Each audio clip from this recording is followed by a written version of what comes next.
Iyon, magandang araw po sa inyong lahat mga tol. Ngayon po ay October 10, 2025 at tayo po ay nakikiramay sa mga naiwan ng mga biktima nito pong lindol na nangyari diyan po sa Davao Region. Napakalakas po nito mga tol. 7.6, may nagsasabing 7.5. Pero likas po talagang napakalakas nun. Comparatively speaking, yung kinakatakutan ng lahat na the big one dito po sa Luzon ay tinatayang 7.2 magnitude lamang eh. Kaya yung mga nakikita po natin sa video, nakakatakot talaga, no? Nakakaawa yung mga apektadong pamilya diyan po sa Davao Region. Ipanalangin po natin ang kanilang kaligtasan. Sa pag-uusapan po natin sa oras na ito, ay ito pong naging pahayag ni Ramon Tulfo. Sino kaya ang nagsasabi sa kanila ng totoo? Ang ICI o si Ramon Tulfo? Sa bagay, ang ICI ay isang independent commission na marahil walang dahilan para magsinungaling sa publiko. Si Ramon Tulfo naman, maraming beses na rin po ito nagsinungaling sa publiko. Kaya nasa sa inyo kung kanino po kayo maniniwala. Ang problema lang is, syempre nahahati ngayon yung opinyon ng publiko dito. Kalat na kalat po ang impormasyon na ibinahagi po nitong si Ramon Tulfo na di umano'y ito daw pong si Senator Mark Villar ay nagwala sa hearing ng Independent Commission for Infrastructures kahapon, ano? At sana wala pong ganitong issue kung pinapakinggan lamang sana ng ICI ang panawagan ng napakarami pong mga Pilipino na maging transparent o isa publiko po nila ang mga pagdinig na kanilang ginagawa. With the exception, siyempre, ng mga information na maaaring maglagay sa alanganin sa ating national security o maaaring mag-prejudice doon po sa outcome ng kaso. Pero hanggat hindi nila ginagawa yan, patuloy po ang mangyayaring ganitong issue na maaaring may mga individual na whether true or not, magkikreate ng mga impormasyon para lamang gumawa ng eksena. I do not know the motivation of Ramon Tulfo here. Pero ito po yung kanyang naging pahayag eh. Sabi po ni Ramon Tulfo with photo shared ni Senator Mark Villar, and I quote, "Nagwala si Senator Mark Villar sa hearing ng Independent Commission." Okay lang ba yung audio ko mga tol? Kasi hinihinaan ko lang talaga yung pagsasalita ko dahil masakit yung lalamunan ko. Hindi naman ako pwedeng tumigil dito sa aking hanap buhay. Alam nyo naman na ito lang din yung aking major source of income. No? Merong mga sidelines pero hindi ganun eh. Ito talaga ang pagbablog. Kaya kahit may sakit, kailangan natin magtrabaho. Ulitin ko lamang po, nagwala si Senator Mark Villar, salamat at maayos naman ang ating audio, sa hearing ng Independent Commission on Infrastructure na nagpatawag sa kanya tungkol sa mga maanumalyang flood control projects. Si Villar kasi ang sekretary ng DPWH nung kasagsagan ng mga anomalya. Bakit daw pinag-iinitan ng mga Villar, anya? Nang ayaw magpaawat ang senador ay pinatawag ang security at ineskortan siya palabas. Kung walang tinatago si Mark Villar, bakit uminit ang ulo niya sa mga tanong sa kanya? Parang ang totoo nung sinasabi ni Ramon Tulfo, ano? Pero ito na, dininay po yan ng ICI. Sa naging pahayag po ng Independent Commission for Infrastructures, partikular dito po sa post ng abogado.com.ph, ay ito po yung sinabi nila na wala daw pong katotohanan ang kumakalat na impormasyon na yan. The Independent Commission for Infrastructure has denied reports that Senator Mark Villar had an outburst during a commission hearing last Tuesday regarding alleged anomalous flood control projects. Siyempre, hindi ko naman kinakampihan si Senator Mark Villar, pero knowing his tahimik nature, parang napaka-imposible nga naman na maging ganito ang actuation or behavior nitong si Mark Villar. Unless, kung nagsisinungaling ang ICI at nagsasabi pala ng totoo, si Ramon Tulfo. Kayo ang humusga. Iiwan ko po yan, katanungan na yan, sa ating mga manunood, alin sa dalawa ang inyo pong paniniwalaan. Ang ICI na ayaw pong isa publiko ang kanilang mga hearing, nagkaroon tuloy ng ganitong issue, o si Ramon Tulfo, nasaksakan din po ng chismoso pero marami din naman pong mga totoo ang sinasabi. Ngayon, para makapagpahinga ang aking boses, siyempre, puntahan po natin ang press conference ng ating bagong ombudsman. Natatawag ko pa rin sa secretary, pero Ombudsman Boying Remulla. To improve the way that the office conducts business, because it has, I really believe that one overlooked aspect is the proactive aspect that the ombudsman should be playing in our society. because the origin of the ombudsman is it's the protector of the people, and we have to protect public interest all the time. So I think the proactive role has not been used at all in the past. Ang tingin lagi sa ombudsman, yung magpapakulong ng tao at magtatanggal sa opisina. Hindi lang yun ang role ng ombudsman. It's really, pagka sinabing you're the representative of the people, you try to look at ways to improve the quality of life for tayo mga Pilipino. Okay, identify yourself para wala tayo mic. Good afternoon, Sir. Lianes Capanti of GMA News Online. Sir, what can we expect in the coming days? Are you filing already charges against those individuals allegedly involved in the flood control scam, and what are the nature of the charges? Process flow yan. That's why I was oriented this morning. And I will be meeting with the... Ano ang breaking news about sa ICC? Eto ba, tol?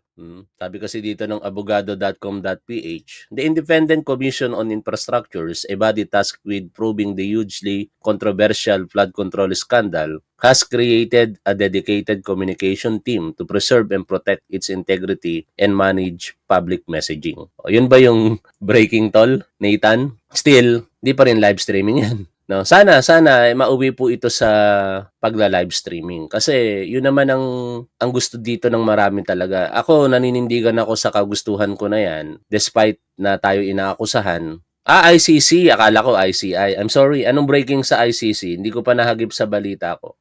Akala ang iba kasing sabagay isa lang naman siya. Nalungkot lang ako dahil regular natin manonood dito yon. Tapos, nung ako'y naninindigan sa pag-live streaming ng ICI hearing, iba sa kanyang opinion, pinag-isipan na kaagad ako na pagkakakitaan ko at lumalabas na daw yung interest ko. Kaya nga sinasabi ko sa inyo, kapag ka ginawa ng ICI na i-live streaming ang kanilang hearing, hindi ko ila-live stream dito, out of delicadeza. Diba? Reaction na lang natin yan sa ating mga pinapanood na balita. Denied ba? Okay lang yun. Kahit maaprubahan, okay lang naman sa akin yun. Hindi naman makakauwi dito si Rodrigo Duterte kung ma-approve o hindi. Either kaya hindi breaking news sa akin yan, tol. No? Either ma-approve or hindi ma-approve ang interim release kay Rodrigo Duterte. Actually, I don't care. Kasi ma-approve man yan, hindi naman siya makakabalik ng Pilipinas. Hindi naman tayo member country. No? Anyway, nalilihis po tayo ng topic. Balik po tayo dito. Sandigan Bayan Presiding Justice next week. Monday or Tuesday. Pero ang gusto ko kasing style talaga, when we file the case, we're ready for trial. Hindi pwede hindi. Para we can ask for a continuous trial, so there will be no delays in the hearings that we have to conduct, in the trials that we have to conduct. Kasi ang problema nga, minsan natutulog ang kaso. It's been a habit of many litigators to do that. But it stops now. I mean, we really have to act with urgency on every matter that goes before us. One follow-up. Yung recommendations po ng NBI, I understand by recommendations like Lagraph, malversation, indirect bribery. Will that be adopted by the Ombudsman and filed before the Sandigan Bayan? Most of them will be adopted. We will look at the way that we want the cases to appear when we file them. So that, kasi ang hinahanap mo rito is the fastest process possible. What crimes to charge. Ang mahalaga lang kasi yung jurisdiction. Sandigan Bayan can actually use a lot of cases now. We will be filing a lot of cases with the Sandigan Bayan. Mukhang maganda ang inaantay natin na kinabukasan para sa Ombudsman ngayon. Napaka-proactive ni Ombudsman Remulla. At to be fair, no, sana walang santuhin si Ombudsman Remulla kahit kaalyado ng gobyernong ito. Sana nga sa lalong madaling panahon, mailabas na yung memo para sa issuance ng SALN ng mga public official. And for fairness, gusto ko manguna dyan si Pangulong Bongbong Marcos without dictating him. Hindi natin dinidiktahan ng ating Pangulo. Pero sana pangunahan niya. Total, si Pangulo naman ay willing talagang ilabas ang kanyang SALN para wala nang dahilan. No? Kasi the moment na labasan ng memo ng Ombudsman ang lahat ng public officials na at any time kung merong hihingi at reasonable yung dahilan, pwedeng i-release in accordance with the set guidelines ang kanilang SALN, hindi na makakapagdahilan pa ang mga Duterte supporters, partikular yung kanilang sinasamba na si Sara Duterte, na itago pa o hindi ipaalam sa publiko kung anong nilalaman ng SALN. Yun ang pinakamahalaga ngayon dito mga tol. No? isa sa mga malaking opportunity sa ating mga kababayan, sa atin in particular bilang Pilipino, bilang mamamayan, na ma-scrutinize natin ang yaman ng mga lingkod bayan na ito. Kasi maibabangga natin yan sa kanilang lifestyle. Like for example, yung akusasyon kay Congressman Martin Romualdez na siya daw ay merong 2 aircraft na nagkakahalaga ng billion of dollars, no? Or billion of pesos. And kung makikita natin yon sa SALN, dilihiti mo. Kung hindi naman, it's up to the accuser na patunayan na totoo yung sinasabi nila kasi ang magre-reflect sa SALN ni Congressman Romualdez ay wala doon. Kung depende yun sa sitwasyon, yun yung mga basihan ngayon kung bakit ako talagang agree ako na dapat ang SALN, which is gano'n naman ang kalakaran dati, isinasa publiko, partikular ng mga matataas na opisyalis ng ating gobyerno. In the next few days. Maybe the next few weeks. Hi sir, Jairo from Rappler, from Jokrato here. So, wala akong contact, Paul, dyan Si Mark Gamboa.